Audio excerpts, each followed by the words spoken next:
Hi guys, Stuart, Tomlinson, Warrior Collective, back once again for Inside Chat.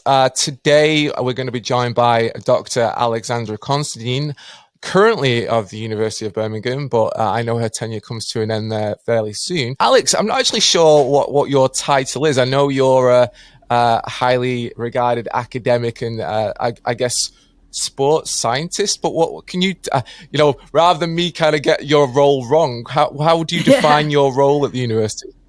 Okay, well, right now at Birmingham University, I am a teaching fellow in sports pedagogy. And in sort of layman's terms, what that basically means, it's the art and science of how people learn and how people teach sports science, sports coaching, physical education.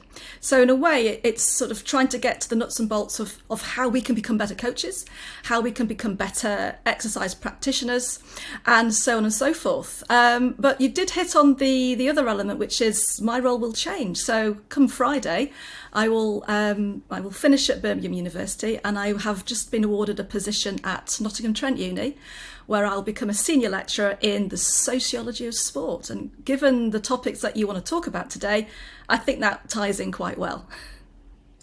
No, I mean, I can't agree more. And I've probably jumped the gun a bit there. I didn't even introduce. I didn't even say hello. How are you today, Alex? You okay? I'm really good. I'm really good. In fact, today I've woken up and yesterday I went to my graduation a little bit too late in terms of COVID. So I actually got my doctorate yesterday, which should have been given me 24 months ago. So I'm buzzing from that is a short answer. Well, that's a massive achievement, and obviously COVID's impacted on many things, but at least I guess now you can start to get back to some kind of normality going forward. I mean, you mentioned sports pedagogy, and that's a really strange word. And actually, when I kind of looked at that, I was like, what does that even mean? And you just explained it to me. But going off what you said about sociology and the coach-athlete relationship, obviously these are particularly niche areas of sports science. What got you interested in these particular areas in the first place? Oh, absolutely. Yeah, good question. Well, I guess my background going back to school, I did GCSE PE like many other youngsters of my generation and present generation. And I got to learn about Tommy Smith and John Carlos on the 1960s Mexico Olympic Games. And I don't know if you're aware at the moment, at that particular time, it was a very, very interesting time in American politics where you had the civil rights movement gaining momentum. And so what Tommy Smith and John Carlos did, you will have seen the pictures, I'm sure, they actually took to protest on the Olympic podium. And that, to me, was an extremely powerful and very dignified way of trying to just bring to the world's attention the plight of of people of colour in America and how they were treated. And so I just thought, my goodness, that is a very, very powerful message. And that really got me into the politicisation and the sociology, if you like, of sports. And moving on, when I did my first degree in recreation and sports science, social and contemporary issues were an integral part of my degree programme. And then I could have got into it a little bit more with my master's programme, and then that then led to my PhD, where I really thought, goodness, I've got an opportunity here to be as political, but not in the same way as the two brave people on the podium, but to try and shake things up a little bit, try and be a little bit more provocative. So my research really puts the coach and athlete at the centre point of everything that is that they do. But rather than see it as a sort of a sterile vacuum, sort of closed little dyad between the coach and the athlete, I locate my research and we actually look at the wider power networks that surround the athlete and coach. And we try and I've tried to bring to the fore more sorts of sophisticated notions of power and how that works, which has yielded some really, really interesting insights and has helped us move on, I think, a little bit from how we traditionally look at the coach-athlete relationship, which is primarily through a psychologist's sort of lens and a modelling approach. Whereas what I tend to do is look at how people and processes interact, how sports organisations have an effect on athletes. So I look a lot about the pressures of sponsorship. I look at funding pressures. I look at how do you get to make teams? What happens if you get dropped from funding? These are all very, very interesting areas that I look at, and they influence the coach-athlete relationship in many intersecting ways. And so that's just a little bit more of an extension of where my research has sort of taken me and what piqued my interest in the first place. But I hope to continue along those lines and get to meet some fabulous people in the process. In fact, I was quite pleased that one of my interviewees, can't name them, recently became world champion this weekend. So I am very, very chuffed to have access to some really interesting, fabulous elite performers. And I can't thank them enough for their time. It sounds really interesting. I mean, I guess, going back to my own school, I remember sociology and psychology, but sociology isn't something I'd connect with sport. I mean, we often hear about the term sports psychology, but not sports sociology and sport. I mean, you've touched upon it there, but how do you define sociology and sport, and is it really how important is it to a coach athlete who are obviously concentrating on, working towards the next World Championships? Okay, there's quite a lot in that question. I'll try and unpack it. And the first thing I would say is that sports psychology, just to deviate a little bit, has done a really good job in bringing those elements to the public sort of notice. And so what I'd like to do, along with a lot of other people, is do the same sort of thing and elevate sports sociology's profile. So for me, I think sociologists sort of study actions and relationships in terms of the social and the cultural conditions in which people live their lives. And for me, the sociology of sport focuses on sport as a social phenomena. And so I would argue, amongst others, that far from being disregarded as, say, an insignificant pastime, sport is now presented as being an integral part of society. And it has really, really significant social, economic, political and cultural value. So I would argue that sport in all its forms really matters. And this can include aspects of international globalization, world economics, mass media and consumerism. So if I was going to put it in a nutshell, I would say that sports sociologists would critically examine the functions, the impacts, the roles that sports have on different societies, and also that society has on sport. And I'd also argue now that it's not just a mirror of society, because this is important because both sport and sports coaching can be a prime site for, say, the reproduction of social norms. We can also see how sports are a site of social contestation or flux. And so for coaches, to be aware of sociology, I think is really important. So a lot of sports coaching scholars now are sort of positioning coaching as a relational social endeavour that's, here we go, contextually driven, and has things like power and interaction, knowledge and learning all sort of being involved. And so I think for coaches, one of the important things here is that how can we help coaches improve their social competences, which basically boils down to, how should I be to these people? How should I be to these athletes who I'm coaching? How should I be to all these interested stakeholders? And by contrast, I think athletes also need to be aware of these things. So they need to know what the drivers are that occur in their relationship and the wider social world, to write themselves into the socio-political landscape, to be aware of how organisational politics affects them and how they navigate that really difficult terrain. So I really think it's beneficial for both athletes and coaches and other stakeholders to really get a good grip on how things work and how they can become better at navigating those challenges. So I hope that's gone some way to answer your question there, Stuart. But I can unpack that a little bit further or take it in another direction if you wish. No, I get what you're saying, and like I said, I think it was just to give us a bit of an insight into how you're defining sociology of sport. Okay. Because again, going off what you just said, I think historically sports and sports coaches, and even don't shoot me, PE teachers have always been seen as the non-scholar types, the non-academics, the ones that the jocks. If we're going to use some Americanisms, and there's not been much thought processes beyond the tactics of winning the game or methods of increasing sports performance, as in we're going to hit harder, we're going to run faster. So how, when you talk about the sociology of sport in this context, I'm guessing that a lot of coaches who might be listening to this are maybe doing these things intuitively rather than, something they, go to school and learn how to do. Oh, it totally. Yes, I think so. And I think what a lot of sociology can do is kind of unpack and explain the everydayness of social interaction. And you mentioned PE teachers then, and just as a little aside, I initially trained as a PE teacher. And I must say that there is, and there was, a lot of scholarship that goes with that. And I would argue that PE teachers are amongst the best pedagogy people in the spectrum of teaching. If you could teach PE, I'd argue that you can teach pretty much anything, because you've got your class management skills, you've got your organisation sorted, you know how kids and people operate, and you've also got a huge variety of different tools available to you.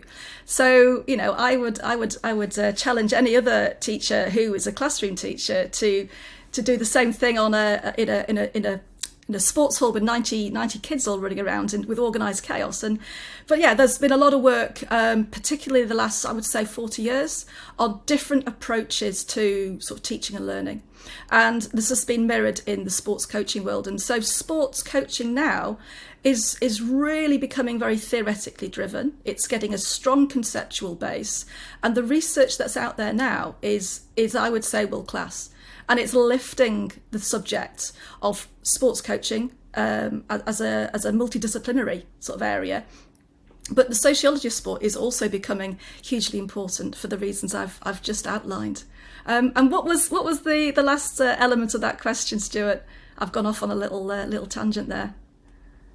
Oh, don't worry. It wasn't really so much a question. It was just kind of talking about, obviously throwing it back that, I guess historically some people would think of sports coaches and, those involved with sports as not being quite same academics as, let's say, a mathematician, a scientist, and I agree completely. As a coach, you have to learn a multitude of skills which are very easily transferable to other areas. I mean, if we go further into the sport, then, I mean, again, it depends on the sport, doesn't it, with regards to some of these factors, and this you can go really deep into it. But how important then do you think the coach athlete relationship is then to the success of both either the coach or the athlete? I would say it's pivotal. It's one of the most important factors out there. If you don't get that coach athlete pairing correct, or you assume that once the coach athlete relationship is created, it's set, then you're going to have trouble. You're going to have problems. So I would say that the coach-athlete relationship could be the most intense relationship an athlete might have outside of, say, a marriage. It is, you're living with each other, you're living with each other's pockets, and it does vary across the sports. It does vary across the levels. So a lot of my research is actually based on individual sports, whereas other people's research is based on team sports. So I do see that there is a difference in team and with individual sports. But I honestly think that if a coach and an athlete just assume that their relationship exists in some kind of little sort of social vacuum, then they're going to have issues, because we need to really buy into the fact that just with everything in life, relationships alter and they need work.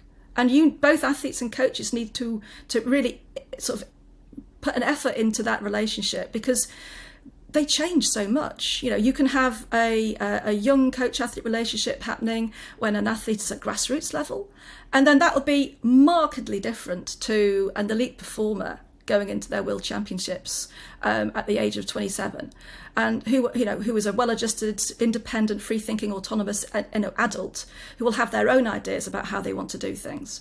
And so I do think that the coach-athlete relationship should be in constant negotiation.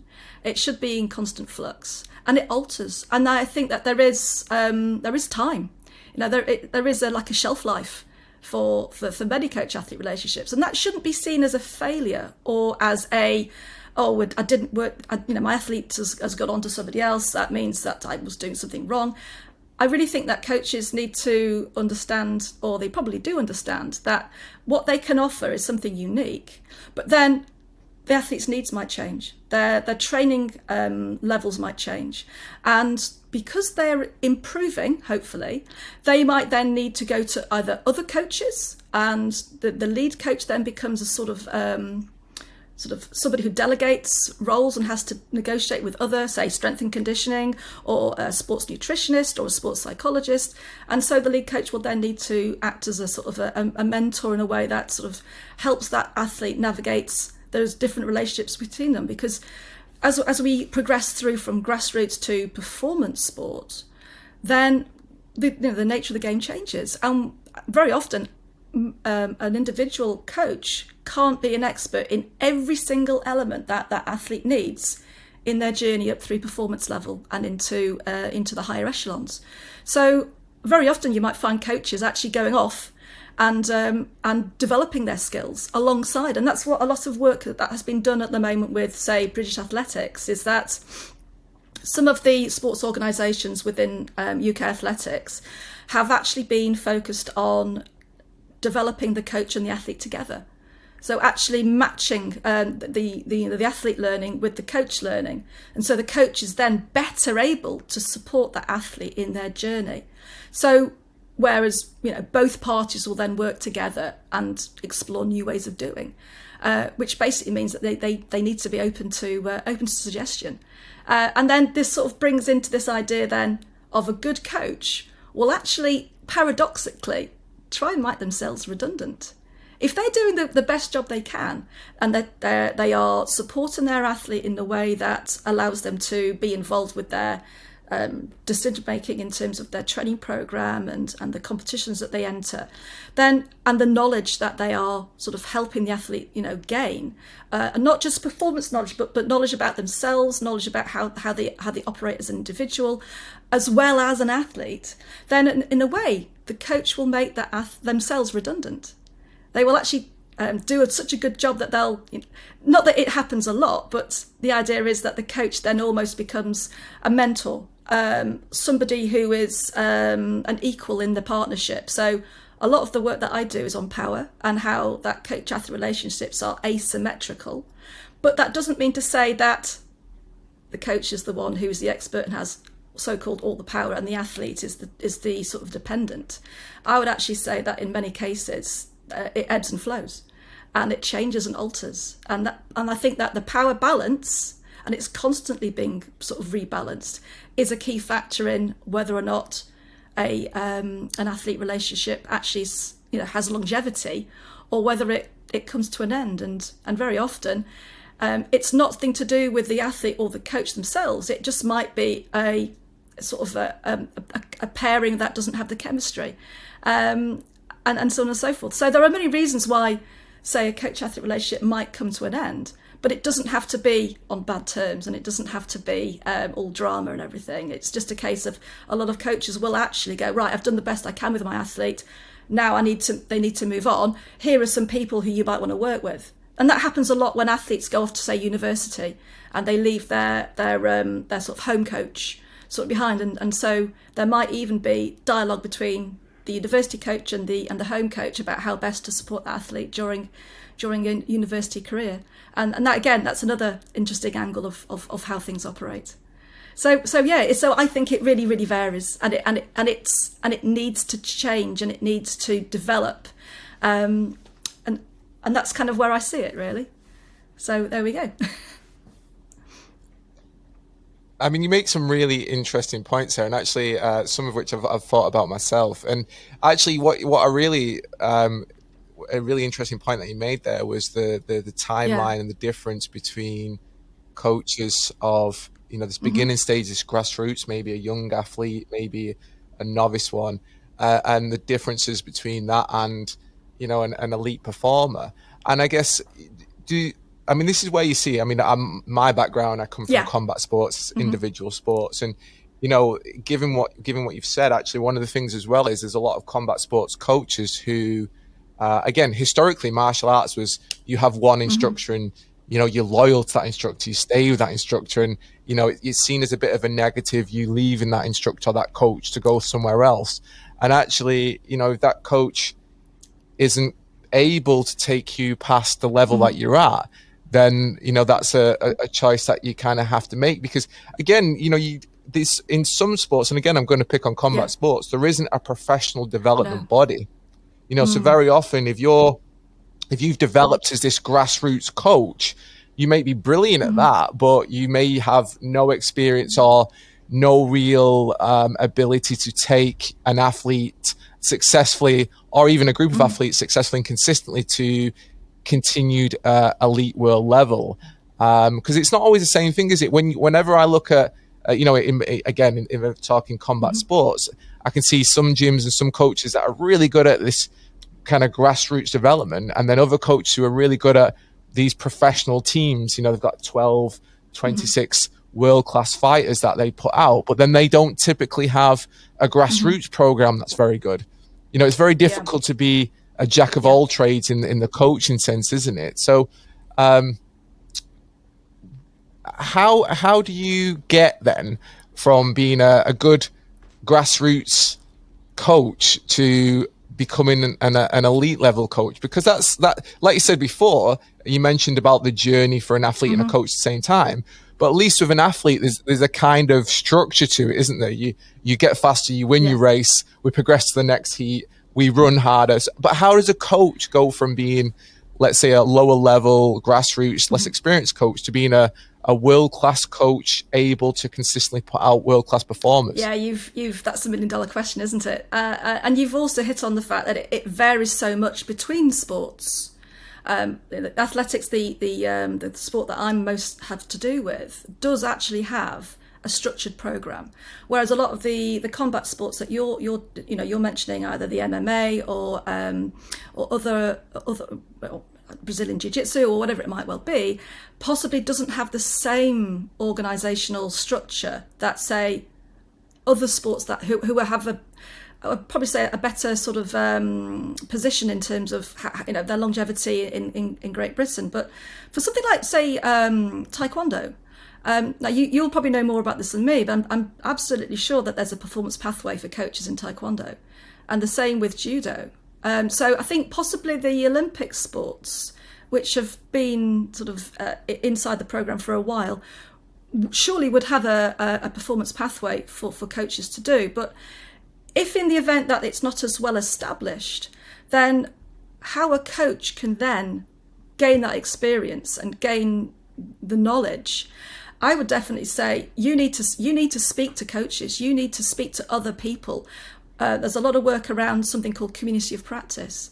And a lot of the time, coaches seem to be very, very precious about their own coaching knowledge, their expertise, the way in which they do things. And they think that, if other people know about what I do, they're going to take that, develop a better fighter, develop a better athlete, and they're going to win. And what's that going to say about me? So a lot of coaches are very protective over their, if you like, their secrets or their coaching sort of ideas. And I don't think this is very, very helpful. I can understand it, but I think that if coaches are sharing knowledge, especially with what we've just gone through for the last 2 years, this lockdown, this COVID issue where you can't actually get out there and do your coaching, then a lot of coaches, particularly in athletics and in fact across the spectrum, have actually taken that opportunity to get involved with online learning, to actually seek out courses and seek out symposiums or seek out conferences where they can actually meet with other coaches and actually have interactions with high performance coaches who are expertise in their area, but of course in other areas too. And a lot of I'm actually been doing a little bit of research with 2 other colleagues from different universities about the lived experiences of general coaches in the UK, in how they've actually navigated that, if you like, that coaching vacuum where they couldn't go out there and coach. And so it's all about being self-taught, actually seeking out opportunities to learn from each other. But there's also a lot of work now that's been done by coaching scholars presenting their work in a way that is actually accessible. Because one of the things that a lot of academics are guilty of is that academics write for other academics, and they don't necessarily always write for practitioners. So I think what we can do in our world is actually become better at communicating our information or our research in a way that practitioners can go, yes, I see that and I can make that work. Because there is a bit of a, or has been traditionally, a bit of a sort of a praxis sort of imbalance or sort of tension between academia and sports practitioners. So I think what we can do is help the coaches by being a bit more accessible in terms of the research that we put out there and how we communicate that. So there's been a wealth of texts and books and all manner of things that I think are now really accessible to coaches. It's just a matter of coaches being able to navigate that and select and find the material that speaks to them. Because not everything out there will have relevance to everybody at every time. You do have to search for that information. So I think from a coach's perspective, it is about sort of reaching out, creating those networks, talking to other coaches, sharing good practice. And that's the way in which we can become ethically grounded and to move on our own individual sports, be it jiu-jitsu or be it MMA or amateur boxing or whatever it might well be. And because essentially we've all got the well-being of the athletes in our focus. We want to develop not just performers, but we want to develop well-rounded, holistically strong individuals. And the best way we can do that is to share our practice and share our knowledge. But a lot of coaches don't like to do that. And maybe that adds to their mystique, possibly. I don't know if you've had any thoughts on that, Stuart, or not. How do you see things? Yeah, I mean, again, if we go from the history of martial arts, the martial arts was always seen as the secrets, you know, and you know, back in the day, pre-internet, you know, when it was more prevalent in the East, you know, these things were passed within families, within certain styles. So there was a lot of protectionism within combat sports, if I'm honest, and that still kind of. Even though the world's changed, it still carries on a little bit to this day. So, you know, I completely agree. And coincidentally, you know, I guess the best coaches in the world are probably the ones who are the most open. But again, within combat sports, like I'm using combat sports as a preference because I think it's an interesting one. We have a really big community that necessarily may only compete within a very small niche you know, area of competition, you know, within rule sets. So it's like lots of very small micro sports within the umbrella term of martial arts. And then there are some people that, you know, within combat sports aren't really a sport. It's obviously martial arts, so it's done for a traditional self-development, but they kind of tie it in with combat sports because martial arts is quite an umbrella term. So it's a very interesting concept. But I guess if we're looking at it in a general way, then what would you recommend to any coach if we had to bullet point it as to how they could be a better coach? How could they develop themselves? You know, if we bullet point it, what advice would you give them to help develop in Olympic sports?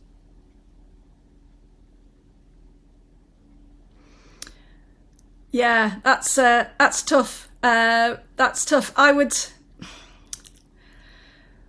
I think the best advice I can probably, if you want to bullet point it, and I like to go away from that because that's kind of almost sort of too easy, reductionist, you know, bullet point, here you go, hit nuggets, takeaways and all that kind of stuff. But I would definitely say to a coach, get to know your athletes. You know, some coaches try and shoehorn athletes into their coaching groups with a coaching ethos and all the rest of it. And coaches say, oh, we're very athlete-centered here. The athlete drives a program and all that. That's rubbish. That doesn't happen.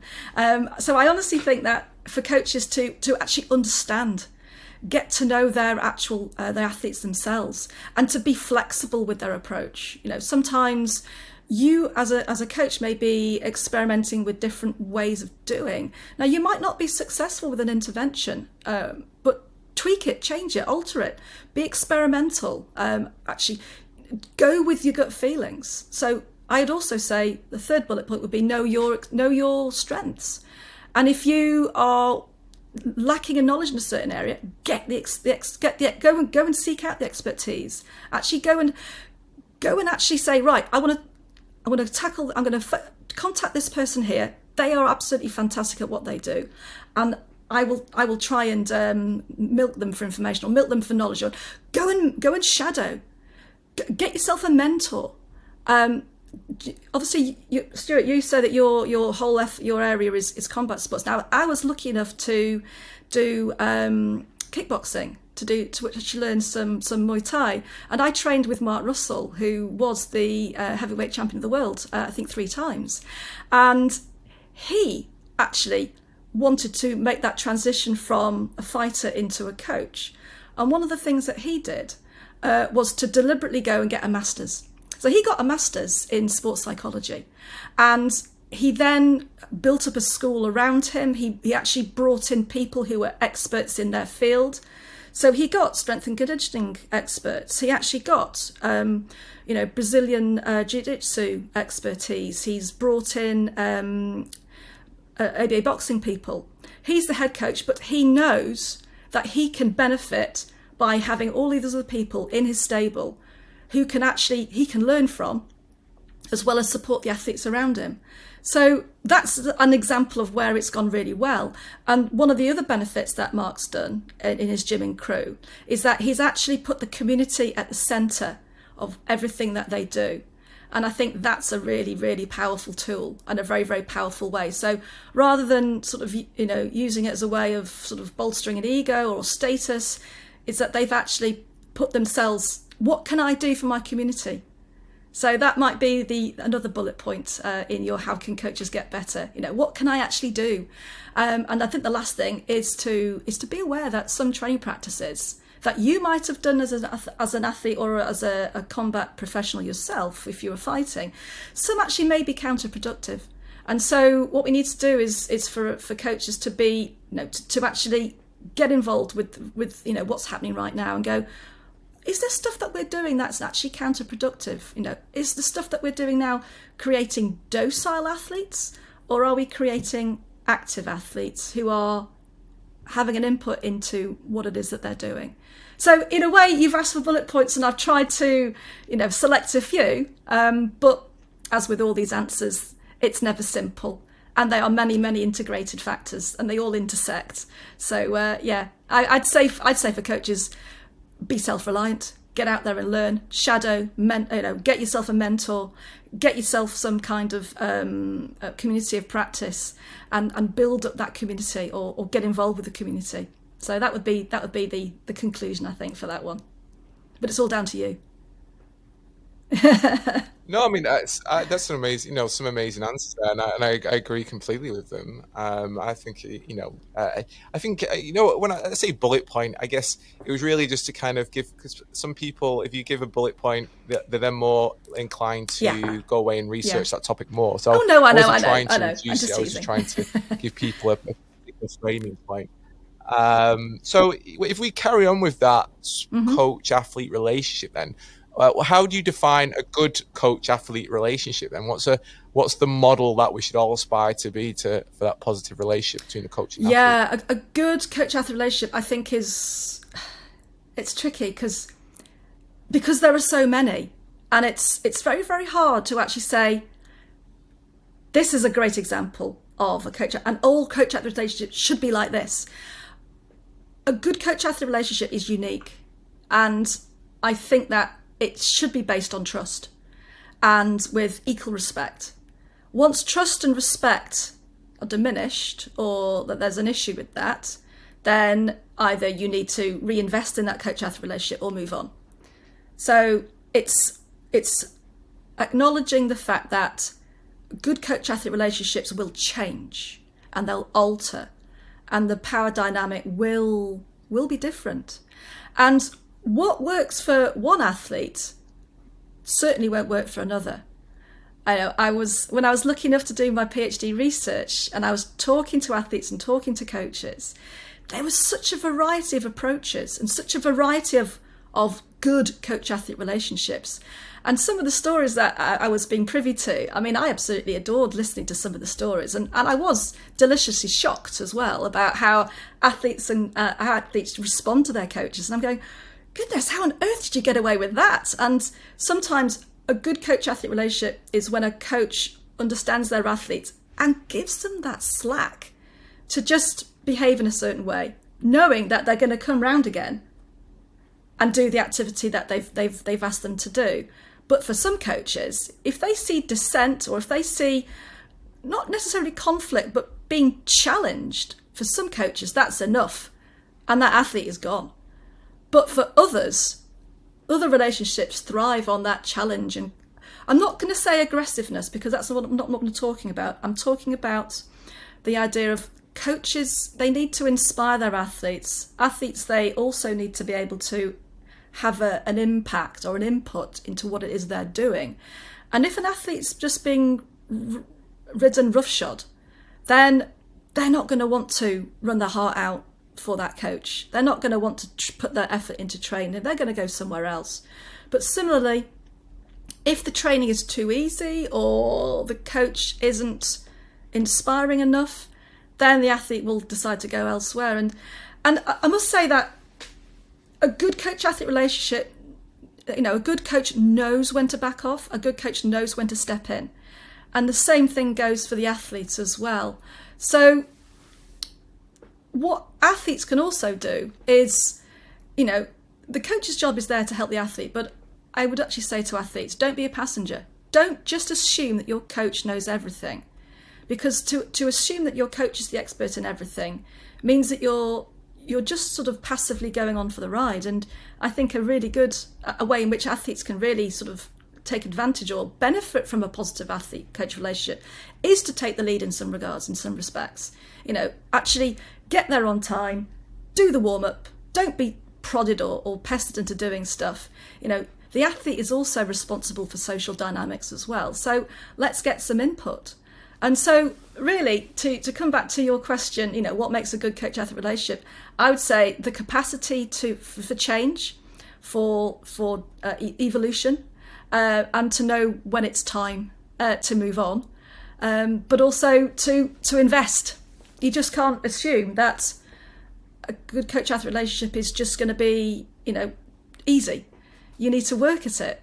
And so for me, it's trust and it's respect. They're the two, I think, cornerstones that come down to it. But knowing that you have to equally work at that coach-athlete relationship, but also how you then act and interact with your training group, significant others, how you respond to others in your training group. Are you developing other athletes as an athlete yourself? What's your role as an athlete? You're not a passenger. You've got to be proactive. You've got to be there, driving the process yourself. If you are somebody who's been involved with that group for a long time. So, you as an athlete have responsibilities as well. So that's kind of a long way of saying what makes a good coach-athlete relationship, or what's a strong positive one.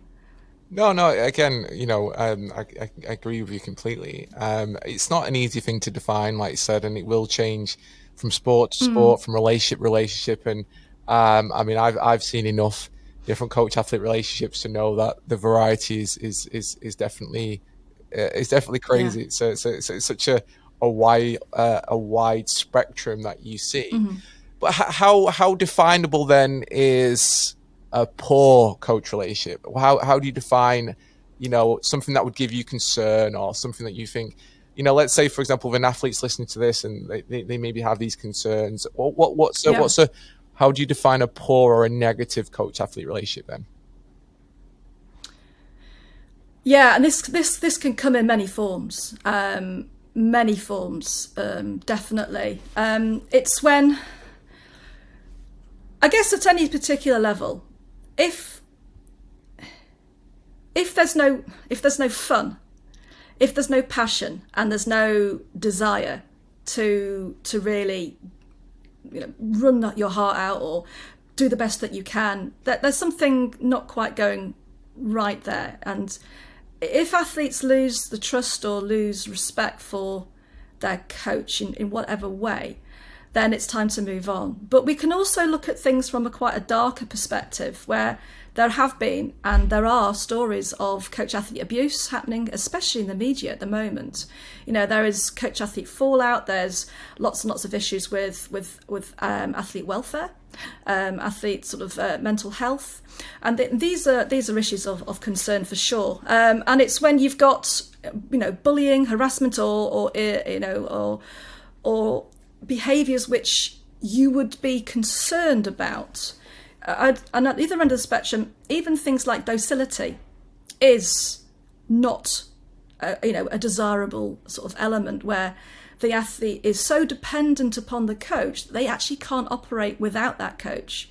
And for me, that is a controlling coach-athlete relationship, which I would then deem to be sort of ethically dodgy or reprehensible. So if the athlete can't operate without that coach because the coach has ingrained in them this dependence and this lack of autonomy, then I think that's cause for concern. And some coaches will live vicariously through their athletes, and they will ride on the coattails of their athletes' success. And that's one way in which coaches don't want to let go of their athletes, because by association, the athlete makes the coach look good.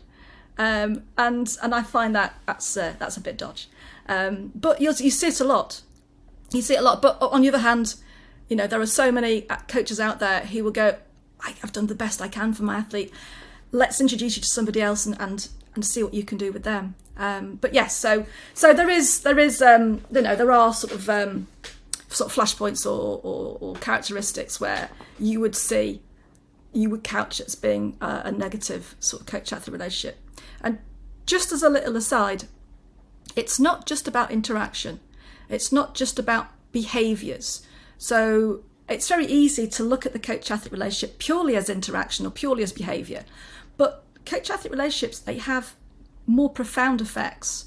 They actually are pivotal in creating athletes' self-identity.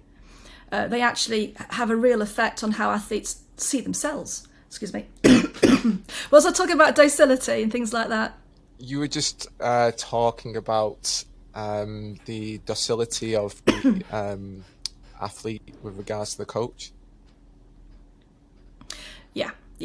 So, yes, it's this learned helplessness, or this sort of this idea that the athlete is wholly dependent on the coach for their own self-worth, and the fact that so in a way that the relationship can actually influence how an athlete sees themselves and how they then navigate that difficult political terrain around them. And this can have ramifications for confidence. This can have ramifications for all manner of things that will then influence either how an athlete performs or how often or how long an athlete might stay in the sport for. So we haven't even talked about burnout, and that's a key sort of element in why some athletes will leave a sport. I had to leave gymnastics because I was just completely disillusioned with it at that time, in that point in my life. If I had a different set of experiences, or had a different experience of the coaching philosophy, I might have stayed for longer. But for me, it was time to go. So it does have issues beyond behaviour, beyond interaction. Quite serious ones too. So, and that's why it's really important for athletes and coaches to be aware of the effect that they have on each other. That they are really important people in each other's lives, and it can. And what's interesting is that you can have some absolutely fabulously flourishing coach-athlete relationships in a high performance or an elite setting, but other people looking in might actually see, goodness, that coach is making the athlete do that, or this coach is shouting or exhorting an athlete to get off the ground, or to get back and do another bout, or whatever it is.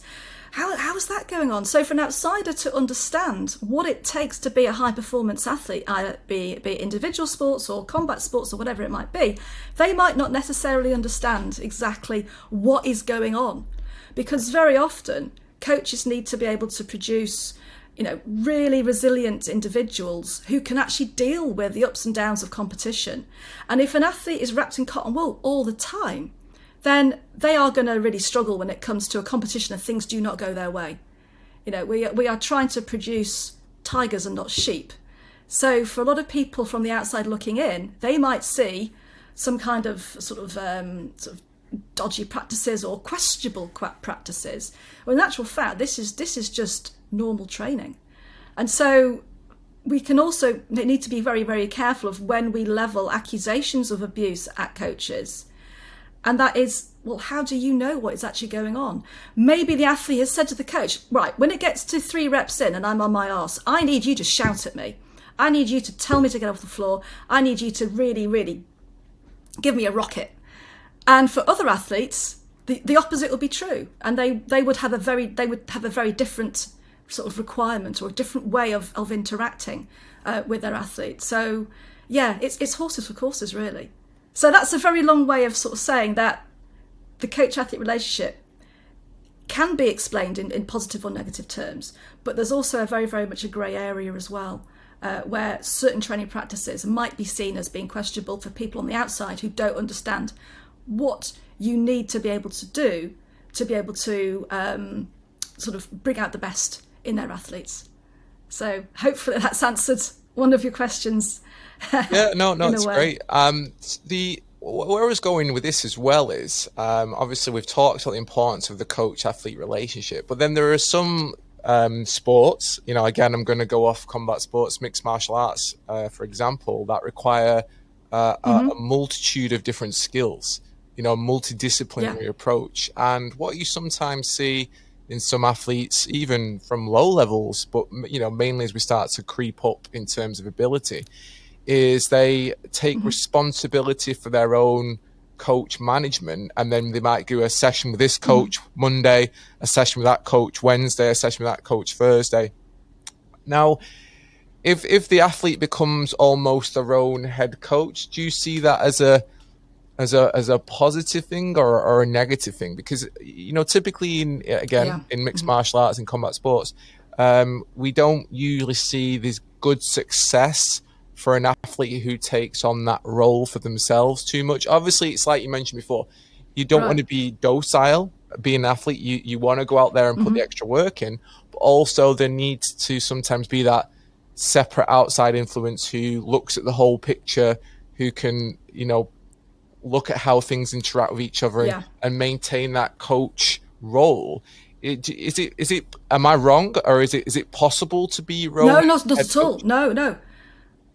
It is possible, and it again depends very much on the stage an athlete is at. It depends very much on the stage in their career that they're at. But not everybody is cut out to be their own head coach. And there's a certain amount of relief where you can actually say to somebody, right, I don't need to design this today. Tell me what I'm doing, because I've got a million other things to be thinking about, my game plan, all that kind of stuff. I just need you to just do me a strength and conditioning session now, and this is where I'm at. I don't need to think about it. And so very often an athlete will actually sort of devolve power to their coach or one of their significant sort of stakeholders to say, you look after this for me because I do not have the mental bandwidth to do it right now. But there are some athletes who prefer to be in the driving seat for everything, and they prefer to drive their own process, and it works for them.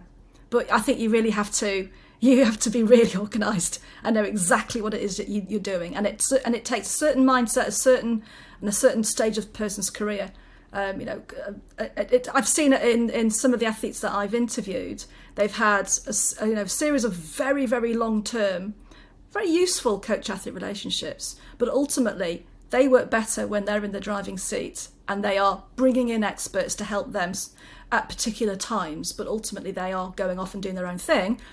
But it doesn't suit everybody, and there's a certain, as you say, sort of not satisfaction, but sort of relief where you can actually go, you look after this for me because I am busy doing X, Y, and Z, and so so it is well worth having somebody, a mentor, somebody who will look after that, the day-to-day running for you, most definitely. So you can get on with the main job of being an athlete, being a performer, being a combat sport professional, whatever it is that you are. Okay, so are there any strategies, methods, systems that a coach can help to use their athlete when their athlete is struggling, whether that's during training or during competition? Are there any generic sort of across the board, or is that quite individual to sports as well? Yeah, I'll come back to this idea that each coach-athlete relationship is unique, and what might work for one might not work for everybody else. But I think one of the things that coaches can do is to acknowledge when an athlete is struggling, or acknowledge when an athlete is having difficulty with the transition, or it might be, for example, I don't know, a pole vaulter has got to a certain level and then they are having their pole vault taken apart technically and then built up again. And it might be that the athlete is still learning the skills that they might need in order to maximize this new technique that they're using. And they might go through a plateau phase or even have a dip. And so for a coach, is to be mindful of the difficulties that might provide or give an athlete, and to be very, very understanding and not expect everything immediately or not expect everything too soon.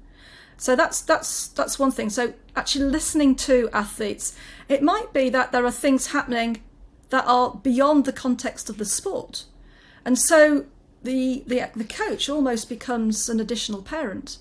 And that's what a lot of my athletes who I've interviewed have actually said. My coach is as close to me as my mum or my dad. And for a young athlete who's developing, to have an extra ear, or even an ear to replace what they might not be getting at home, you can't underestimate the power of that. So, for a lot of people who I've sort of interviewed and talked to, the coach is one of the most stable elements in that athlete's life. And so for a coach to be aware of what might be happening at home and to be understanding of that, and to be that beacon or be that sort of compass point, that anchor point for an athlete, is really, really important. So in a way, just being sensitive to what's going on beyond the sport is a way of how a coach can help an athlete navigate those difficulties. And of course you've got other things going on. You might have life events happening like A-levels or university or whatever it might well be. So it's just sort of for a coach to be sort of understanding about what might be happening with an athlete at that particular time, and knowing how to help that athlete get help, or to bring in maybe a sports psychologist. It might be that the coach, whatever's biting the athlete or affecting the athlete, it might be beyond what the coach can provide for them. So for a coach to go, right, well, I don't know the answer to this, but I can bring somebody else in to help, I think is a godsend. So for a coach, knowing when to bring in other people is a good thing. So those are the sorts of things that I might sort of suggest for other coaches to be aware of or to access when things aren't going as smoothly for their athletes as they might wish. Given what you've just said and what we've spoken about today, does this change when it comes to coaching juniors then, junior athletes? Are there things to be aware of when we're coaching juniors? Absolutely. Yes, most definitely. Children are not mini adults. We've in sport, we've heard that sort of saying a lot, but you'd be surprised how many coaches do treat juniors or young people as mini adults, and it's not really appropriate. So I'd say that coaching methods do need to be tweaked and altered when coaching either children or junior athletes. So we don't need to train our children hard. Children love competition, don't get me wrong. And sport is a great way of kids to measure themselves up against their peers, but we don't need to sort of confront them with elite training practices too young. And that's one of the reasons why we do see a lot of career burnout at a young age, and a lot of junior athletes never make the transition to senior athletes. That's another issue. But I do think that coaches, and a lot of coaches, are aware that coaching children is a different kettle of fish. So we don't need to really subject children to elite training practices that would be more sort of in tune with for an adult. But a coach needs to make sure that they bring an element of fun into the fore, especially with young children. It's about other things, not just performance. If it was about performance all the time, then we wouldn't really have many people being involved with sport. So we had to look at what else sport can actually give young people. Sense of belonging, sense of community, sense of interaction, developing with their peers. Sport is great because it allows you to get to know yourself and others with greater skill. So I think for coaches to emphasise how you play the game, how you play the sport, how you conduct yourself in the activity is also really important. So I'd argue that other qualities need to be valued. Otherwise, you're just going to produce self-centred and, dare I say it, damaged young people who just care about themselves. So that might be a short, slightly flippant answer, but I think at the heart of it, we really do need to emphasise there's other things going on in sport, not just the winning at all costs. And I think we can bring that sort of philosophy into high performance sport as well, for sure. But yeah, so I would be sort of cautious of encouraging coaches who coach adults to use the same tactics and sort of practices as, say, for children, because that just would not be suitable. And of course, you've got issues regarding safety, you've got issues regarding injury, and I mentioned before about the burnout as well, which can come at a cost to it as well.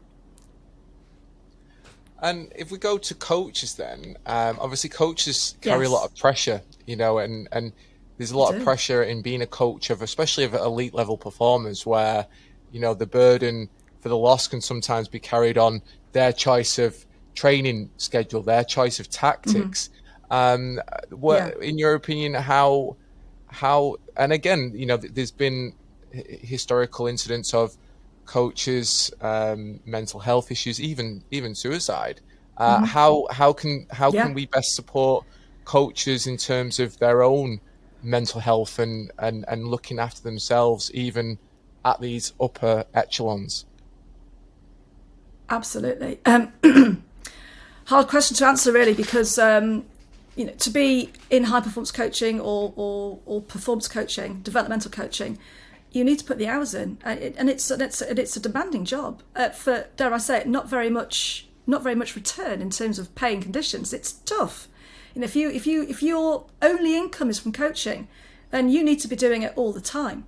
So very often, a lot of coaches will have to have another job in order to support themselves doing the thing that they love doing the most, which is helping other people develop. So it is demanding. The hours are long, and it's quite sort of lonely as well. You've got the travelling to and from the training practices. You might even be ferrying your athletes around. You'll join them in competition. You're at the end of the telephone or email pretty much constantly. Your job never stops. So it's really hard. It's really hard. And, there's a lot of people out there who are volunteer coaches, who don't do it for any remuneration at all. They do it for the sheer love. And it can take its toll on coaches' relationships with others, their partners or their children or their parents. And they might have other people who rely on them as well. So it's hard. It's really hard, especially when you're, say, either a volunteer coach or a community coach. It's tough on you, definitely, for sure, because you also take on your athletes' issues and concerns and challenges yourself. You actually live through their worries and concerns, and that can have a toll on you too. So, where can we support our athletes? So one of the first sort of ports of call is looking at your organisation. Is there a members area? Is there a coaching support network that you can access via your own particular sport, or can you set up your own? Very often the coaches that I've spoken to during lockdown say that one of the ways in which they have managed to look after their mental health is to create these little communities where they have little WhatsApp groups that they invite people to, and that can be a way of sharing some of the questions and issues and concerns that coaches might actually have, a way of actually supporting each other, when lockdown happened. And so I think now a lot of people will seek out the company and sort of discussions with other coaches during competitions now that we're allowed to do that again. So Yeah, and it's for coaches to actually open up to other coaches and say, I'm actually struggling. Again, that's a big issue, and some people will not like to do that. But I think what's happening now is that we're becoming, as a society, I think, a little bit more open with acknowledging challenges to mental health, challenges to our mental well-being, and probably sort of reaching out to others and sharing that would be, a good step forward. But in terms of actual concrete structure out there, I'm not entirely sure that exists. So it is really hard, I think, for coaches to get that help in that respect. So it's I down to agree, them, and in a way. yeah, well, that's some, Yeah. you made some good points, some good advice there, and I think anyone who's listening should really take that on board, and I definitely think I will. Well, you know what, I've really enjoyed speaking to you today. It's been really interesting, and like I said right at the start, I never really understood the concept of sociology in sport. I didn't know what sport pedagogy mean. I should have looked on the dictionary earlier on to kind of No, I'm understand what still that looking it up. concept is. Yeah. So, but for anyone who's really enjoyed this and wants to learn more, is there any way that they can? Are there any books, any resources, or anything that you've done that you can recommend for them to look into, to take looking at this subject matter further? Yeah, in fact, I've got my bookcase just here, actually. I could just spin it around and have a little look. This particular book here, I don't think it's not coming up particularly well, Sociology of Sport for Coaching. This has actually been my little Bible, and that's really what has helped me with the research that I've done. So looking out for authors who have done work on sports coaching, such as Robin Jones, Paul Potrak, Chris Cushion, Bettina Callery, Brian Geraghty. These are all really, really accessible sports coaching scholars who write in a really clear and interesting way that draws in the reader. And they actually, the way in which these authors sort of communicate, they assume that the coach is a knowledgeable other. They assume that the coach knows something, but they also make the assumption that the coach doesn't necessarily have all the answers and is aware of all the terminology. So what these authors who I've just named, will do is explain a lot of unfamiliar words or unfamiliar vocab, and to treat people as coaches who will want to learn, but don't bamboozle them with too much extraneous information or academic speak. So that's these are the people that I would sort of recommend that coaches might go to. There's also particular coaching groups. I'm a member of the Cluster for Research into Sports Coaching, which you can find on Twitter. And this is, if you like, an international organisation that is open to anybody interested in sport, sports coaching, sports scholarship, or as a student themselves. And in fact, we're doing a little symposium at Loughborough University on the 16th of November. And this is open to all practitioners and anybody who wants to connect with other coaches and find out a little bit more about what the organisation can offer. So there are organisations out there, like the one I've just mentioned, who coaches can actually go to get that network, to access those resources. So this is stuff that you can do. I mean, I'm available on Twitter on @Consterdine1, and I'll pass on my new hopeful academic email to yourself, Stuart, when I start in a couple of weeks' time. But there are lots of places where you can go to for extra information, for sure. Yeah, and I'll, for anyone who's listening to this or watching this on YouTube, then I'll put all the links in the comments below. Yeah. In the section below. But no, I'm definitely going to be looking further into this now after this conversation today. It's definitely raised some really interesting ideas and points, and I've really enjoyed speaking to you, and it's been really informative, and it's been and now I really start to see what sociology in sport is, and I'm like, oh yeah, no, because I had no clue as to what it referred to. I'll be honest. That's fantastic then. Yeah, you've educated one person at least, so that's me, and I'm sure that anyone listening to this will be the same. Well, Stuart, thank you very much for the opportunity to speak to you today. You've asked me some really good questions I've had to think about, for sure. You've not let me get off scot-free. I've had to really, dig deep for some of them, and it's been a real pleasure speaking to you. And what I'll do, I'll follow up with an email. I'll ping you a few accessible texts and some authors and some names to maybe go and research, and this might help your listeners too. Good stuff. Yeah, no, that sounds great to me. All right, well, thank you once again, Alex, and hopefully I'll speak to you again soon. But you take care and enjoy the rest of your day then. Will do indeed. Cheerio for now then, Stuart. Bye-bye.